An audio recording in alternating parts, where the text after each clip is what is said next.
I hope you enjoy this episode of A Hard Road, but to see more stories from our travels in Trump's America, including the 2020 presidential campaign, just click the like and subscribe button.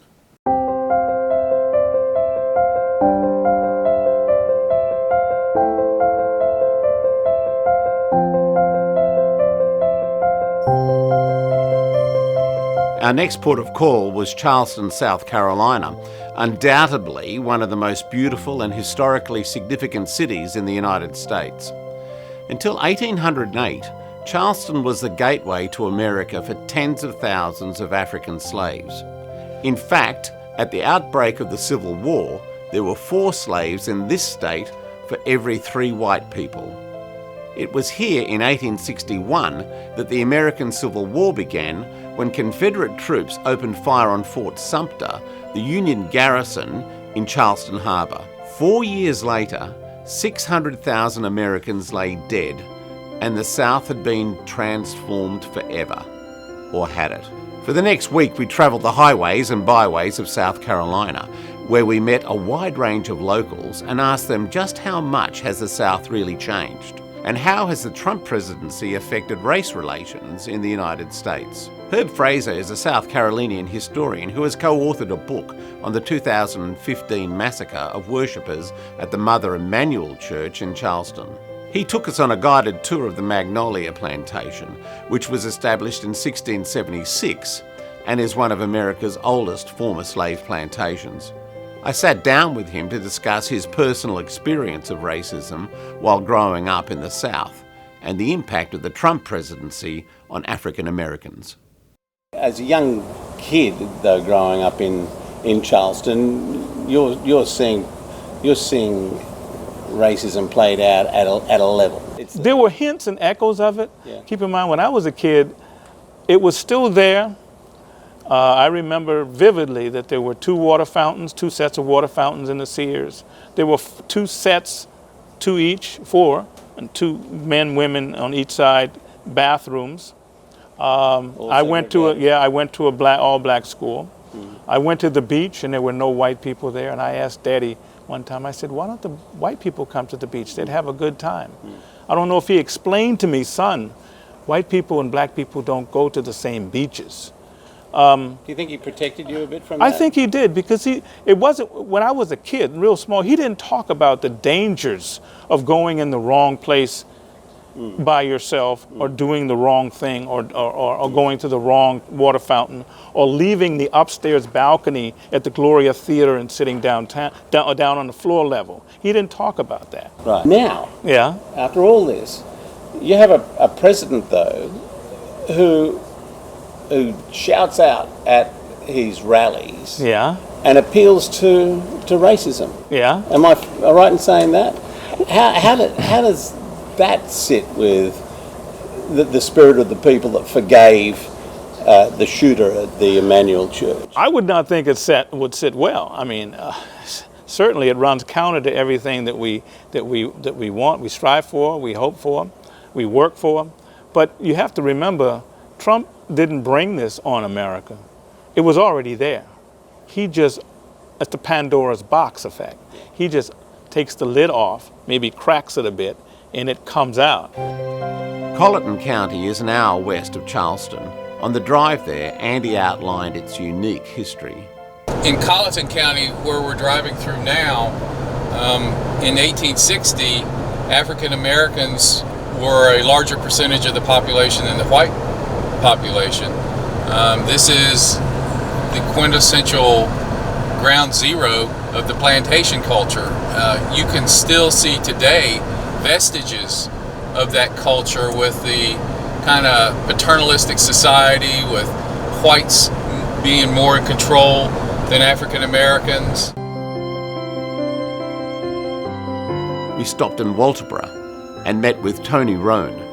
Tony established a community campaign to ensure that more African American children are taught to swim in South Carolina. A reason why local children in Colleton County and other areas in the Low Country can't swim is because there has not been an initiative or any leadership to get a community pool, a pool that all children can use. unfortunately, in our community, there are still people who feel that black children and white children shouldn't be in the same pool together. Saying I had a white woman who I've been supporting her business. My mama took me to her business when I was a little kid to get my ears pierced. I walked into her store and she just looked me in the face, just as nice and as kind, and just said to me, "Walterboro's never gonna let you get a swimming pool here." And she just said that to me just so matter-of-factly. And I just saw, in that moment, I saw her as a racist. Just in that moment. I had been supporting this woman all my life, my mom and all our people. And she wouldn't mind taking black people dollars because black people dollars just as green as white people dollars. But for her to stand there and look at me in the eye, and all I said was good morning. She didn't even say good morning back. She just looked me in the eye and said, "They're never gonna let you get a pool here in Walterboro." And I said, "Well, why do you say that, Miss So-and-so?" I don't want to call her name. She said, "Because they used to have a pool in Walterboro. You might not remember that." I said, "Yes, ma'am." I said, "I do remember the pool that was down at the bottom of the hill." I said, "But they closed it up when blacks wanted to start swimming in it."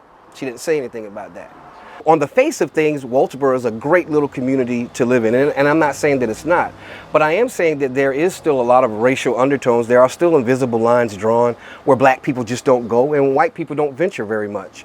So there is a kind of an understanding on a racial level that, blacks work for whites. Blacks are not the business owners. Out of 100 businesses in Walterboro, that there are more, probably 5 to 6 of those businesses will be black owned.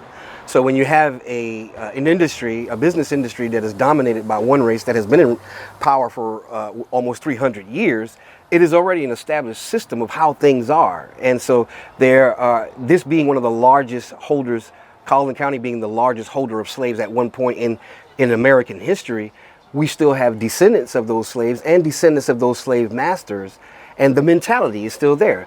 Those descendants of slave masters still feel like they're masters, and unfortunately a lot of the descendants of slaves still feel like they have no opportunity, still feel like there is nothing they can do, or whatever the case may be. I asked Tony whether the Trump presidency had led to a cloak of self-censorship being lifted amongst white people in his community. Yes, under the current of things, covertly, yes. There are lines being drawn. I would dare to say that we're in a psychological civil war or a political civil war of minds and ideologies, if you have it like that. It's really scary from an African-American standpoint because we was talking earlier, we just came out of Jim Crow, 40 years ago or so. And now we're in white nationalism territory where, as you've already said, there are people who are feeling, hey, we don't have to hide no more, boys. We can get the white sheets out again and we can go hunting, coon hunting. I believe there's two kinds of Republicans. There's a true Republican, a person who believes in the Republic of America, a person who believes in our religious ideas, our freedoms, our values, etc. This was established as a republic.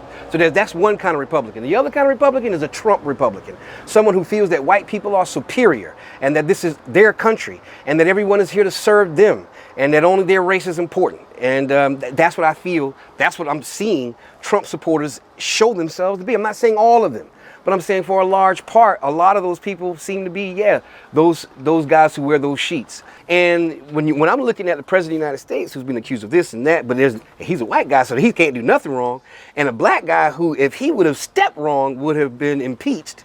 It's just America. It's where we are right now, and I think it's a good time. I think it's a great time that we're in because where we are right now is the truth about who we are.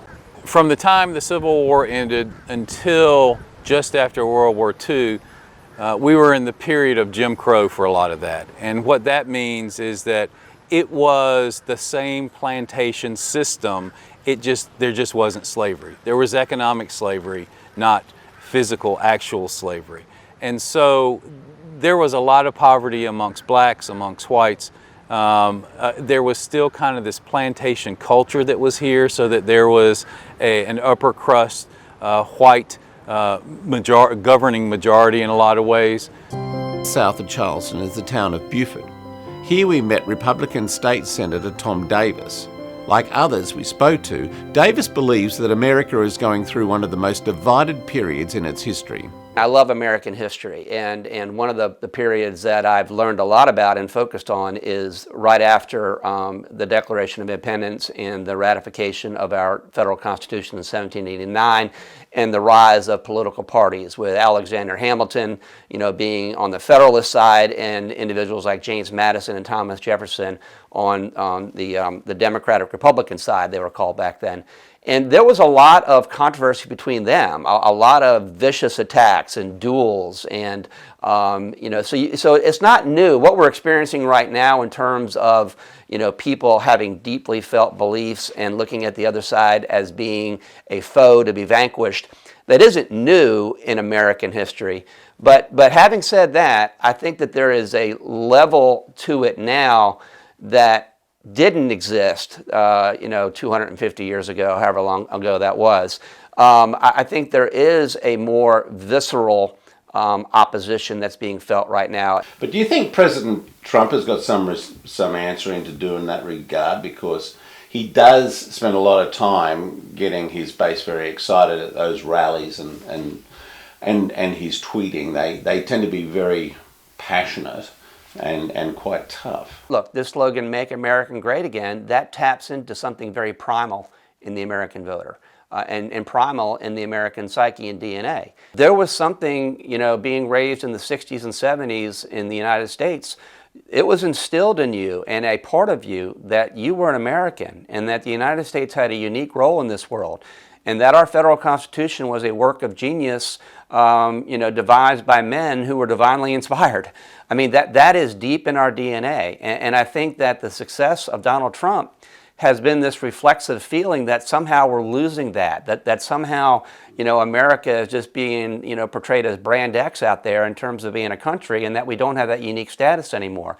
And I think that, it's not just myth building. It's not just, being taught something in school that isn't true. There is something unique about us. There is something unique about our country. Our country has historically played a very positive role in world events, from World War I, World War II, even our failings, the Civil War, our flaws and our warts were right out there in the open against slavery, and we reconciled and got beyond that. So I think there is something extraordinary about our country, and I think that for so long as Republicans are seen as the party that understand that, champion that, and want to protect that, they're going to be successful. The Penn Centre is located 125 kilometres south of Charleston on St Helena, one of the barrier islands. It was here that civil rights activists were trained by African American leaders like Dr. Martin Luther King. We interviewed 77-year-old Emery Campbell, a Harvard graduate and former director of the centre. I asked him to reflect on how divided America is today compared to his youth. It's more open. This business of race and differences and class and gender is coming now from the top openly. And when I grew up, it was coded.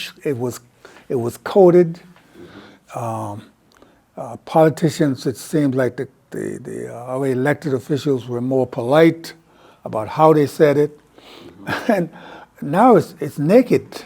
It's pretty open. That I never seen so many official rallies that shouts at you. This shouts out the flavor of racism. I remember in the 60s, right after the Civil Rights Movement, how we had these resistance and the rise of these different groups that would resist what had been changed. The desegregated schools, we had the white flight into private schools, and the schools became all black again. And we would have these new parties and the change from the Democrats in the South to all Republicans in the South. And so eventually we got past that a little bit, and we got a black president. Pretty good. A black president in my lifetime.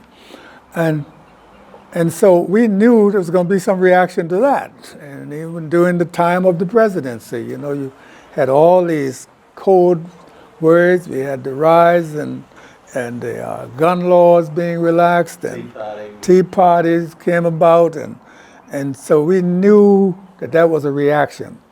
And then you get, we want to make America great again.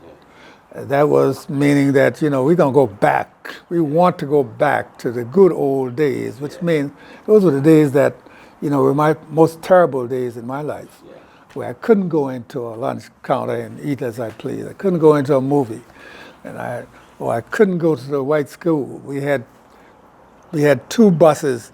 Schools were about a half a mile apart. The white kids waved at me as they went that way, the black, and we went that way. And so that was great America in terms of what they're saying now. Yeah. And so I guess I'd never seen it from the top, the way we see it now. This that's happening now from the White House in terms of influencing others for the good old days is something that is shocking to me, because it's only a vestige now, I think. Right.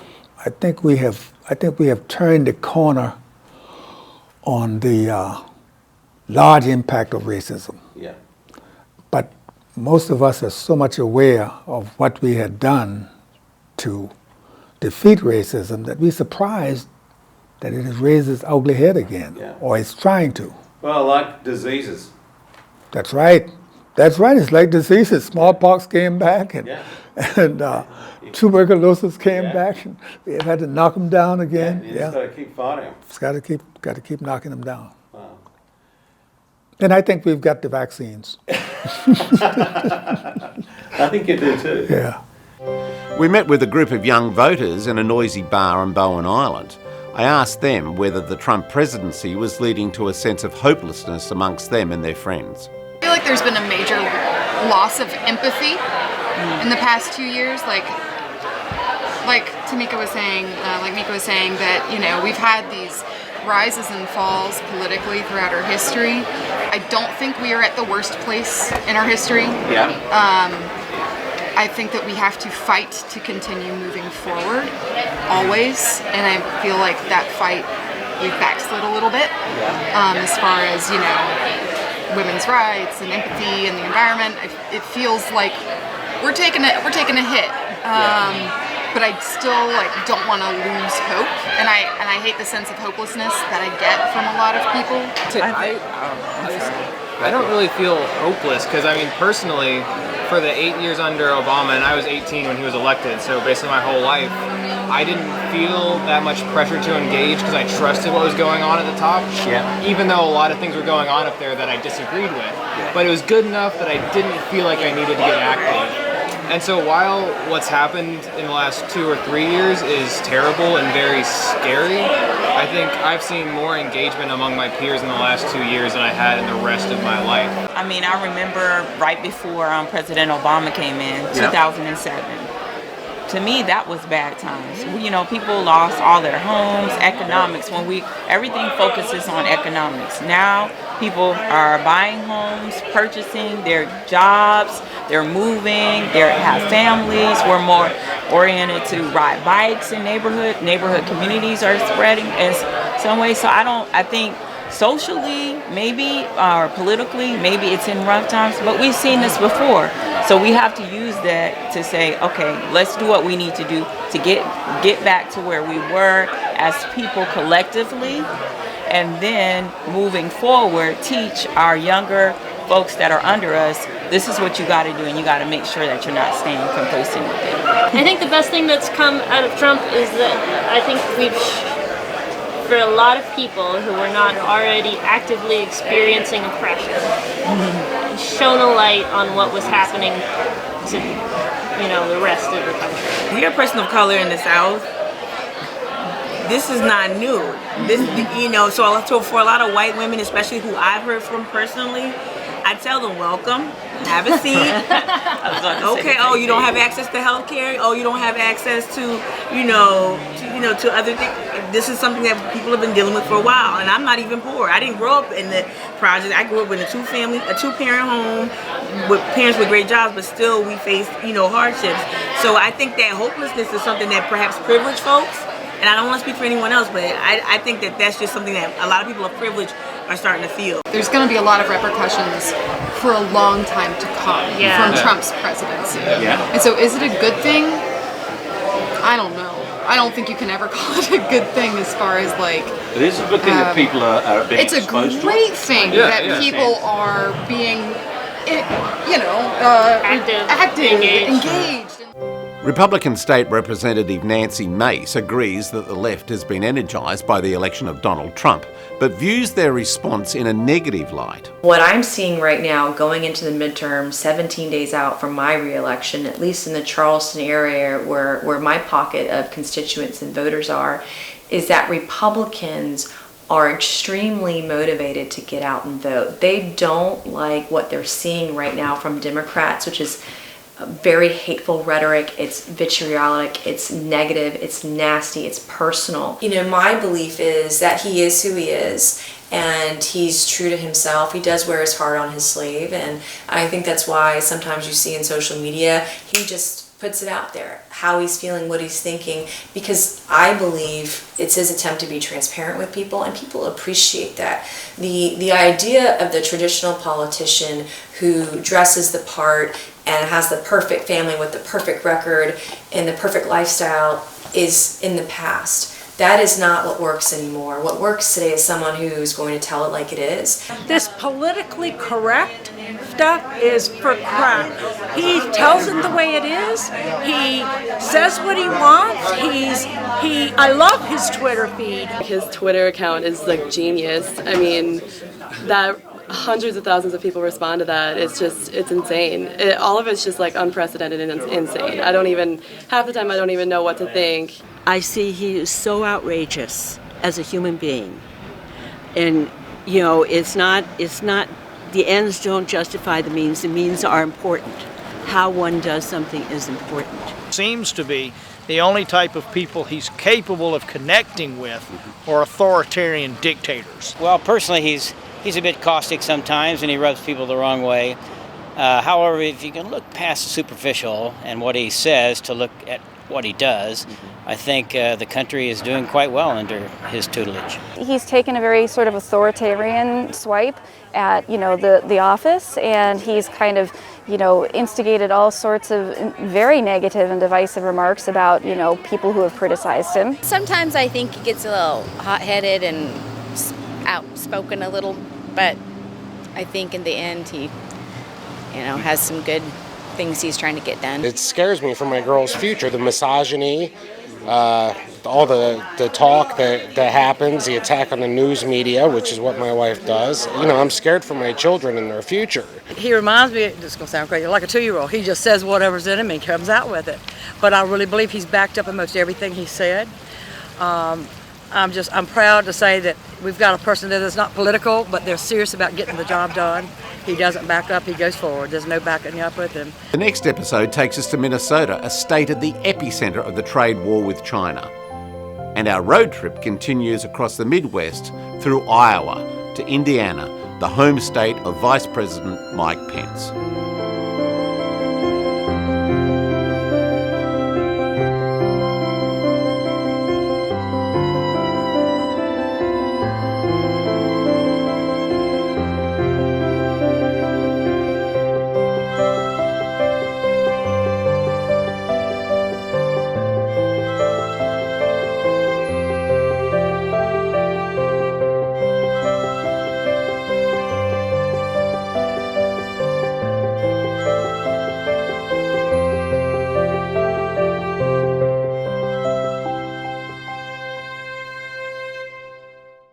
I hope you enjoyed this episode of A Hard Road.